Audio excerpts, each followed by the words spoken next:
thanks ladies and gentlemen. Basically, before us today we have two questions. First of all, does religion offer us an objective moral standard? And if not, where do we get morality from? So, as for the first question, I'd like to make one sort of very crucial point, which is that even if we accept that there's a creative energy in the universe, some kind of a designer of life, even if we accept the arguments that lead to that, no theologian, no philosopher has ever been able to take the next step and go from that deist perception of God to say Yahweh is God, or Jehovah is God, or Allah is God. No one has done that. Every theologian in the history has failed to show a logical pathway from one to the other. So what we have is faith. Any honest Christian or any honest religion person will say that faith bridges the gap from the deist perception of God to their specific religion. So what does that imply about morality? Well, what it implies is that they don't actually know that what it says in their book, or what their priest tells them, or what they believe their God is telling them is an objective standard of morality. They have faith that it's an objective standard of morality, which they must follow. The fact that we have so many different conflicting religions, or standards of morality, even within individual religions, each of which is justified by the person to be the objective standard for everyone to live by, sort of demonstrates the sort of fallacy of this kind of reasoning. I think it's also a problematic kind of reasoning because it leads to things like the story of Abraham in the Bible, where I'm sure most of you are familiar with this. God told Abraham to murder his child, and so Abraham was about to do it, and then at the very last second God said, "Oh no, I'm only messing, don't do that after all, kill a goat instead, because that's better." From this religious, theistic way of looking at morality, Abraham did nothing wrong there. Abraham was following his objective standard of morality handed down to him by his God. A reasonable person, an atheist, looking at this situation would say, he's attempting to murder a child, what the hell is wrong with it? But the best a Christian can do is say he was mistaken. He can say that, a person who is told by their God to go out and commit a suicide bombing is mistaken. What they can't say from their own standard of morality is that if he were proven correct and that God really was telling him to go out and murder people on a bus in Basra or something, that he was wrong. Only when you look outside the kind of thinking that says, this is what the dictator in the sky says, therefore this is what is right, therefore I must do that. Only when you plug yourself outside that way of thinking about things, only when you start to look at things from a secular, rationalist perspective, a materialist perspective, can you actually have a true moral way of looking at the world. Yeah, I have loads of time. So if we don't get our morality from a celestial dictator in the sky, if it's not handed down to us from above, where do we get the idea that we should even have a morality in the first place?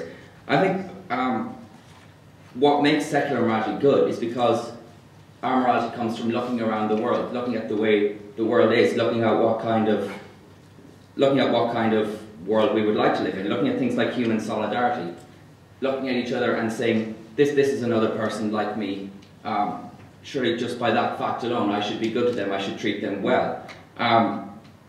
Dr. Murray kind of dismissed the idea of evolution playing a part in this, but of course it did, because in order to live as social animals in societies, we needed to evolve a certain standard of behaviour, a system of morality, if you will, that allows us to live with one another. And the fact that we have functioning, reasoning minds allows us to look at a certain situation, a certain moral dilemma, and actually look at consequences. Whereas in a religious way of looking at things, all you can look at is, what does my book say?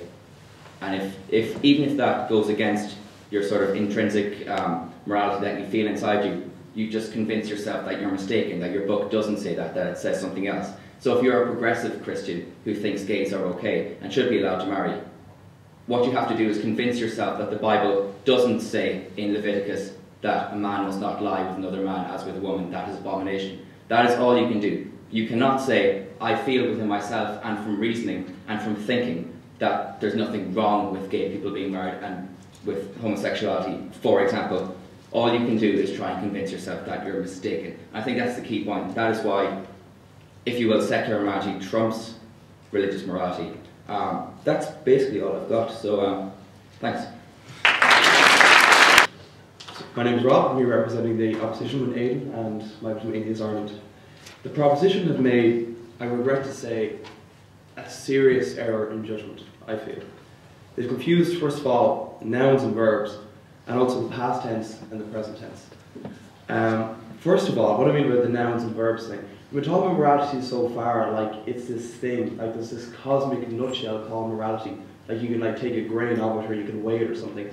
Morality isn't something that is, it's not a noun, it's a verb. Morality is something you do, you be moral. Like the same way like the state can make laws. The laws exist on paper, but the laws in the legal system really exist in how we behave by choosing to obey them or not to behave, or not to obey them. And like when you're breaking the law, you know you're breaking the law. Same way humans have a conscience. When you're going against your conscience, you do know you're going against it. In this sense, I think that it's something you do. It's not something that is. I don't think like a single deity figure can kind of prescribe something and we call that morality and you kind of subscribe to it. I don't think it works like that. The second part, the past and present thing, is that for most of history, morals were kind of built into like the local religion. It's not as if that we've had, like God is supposed to be this constant thing. You know, since the beginning of the universe and before we were here, there was this thing called God. Yet the morals we obey and subscribe to, like, have changed with every culture. Like, morals aren't created by one everlasting thing, I feel. Morals are socially created. They're created by anyone in the culture to suit the kind of needs of the time. Not having read, you know, most of the Bible, I wouldn't be like an expert on it. We all know like Leviticus because it crops up from time to time in like arguments in the pub. So I'm sure Gareth can correct me if I'm wrong with anything, and I'd ask him to. But like the example in Leviticus is one that says like you can't plant like two kinds of seeds side by side in the same field, like carrots and onions, or I don't know whatever I had back then. But you can't plant them in the same field. Apparently, is as much the word of God as is the word, some of the words of Jesus. But it wasn't that like, you know, carrots and onions, like they were inherently amoral if you put them side by side in the same field, because that was just thought to be the best agricultural practice of the time. It's not because you can't put them together, it's just this is what they did at the time, and they made it a law, and the laws get kind of mixed up with morals. So we're kind of used to getting our morals and laws from all through history from the same people that were said to be closest to God. Like, think back to like, you know, medieval courts. You had like the king, the special advisor, and a priest. And when a new kind of law was kind of passed around the land, it came in kind of from one name, from the court. Not from the king really, just from the court. And it had kind of a pseudo-religious side to it. It was almost as good as the Word of God. And for most of history, on paper, this is where we're used to getting our morals. We're so used to, it's sort of built into our sort of Jungian synchronicity. We're so used to, so I see someone doing psychology in the audience who's going to catch me on these terms later. We're so used to getting our morals from this place. When really, like, people say, where do we get our morals from? I got mine from Sesame Street. Like, you know, you grow up and these things are kind of built into you, that they're learned in part from kind of parents, they're learned from community. Morals are defined by a community and practiced by an individual. This is where we get them and this is how we practice them. Morals are something you do, you be moral, you engage in moral behaviour. You have morals on your mind when you engage in any action or make any decision, and that take an action based on that decision. This, I think, is a nature of morality, not something prescribed by a single deity. Thank you very much.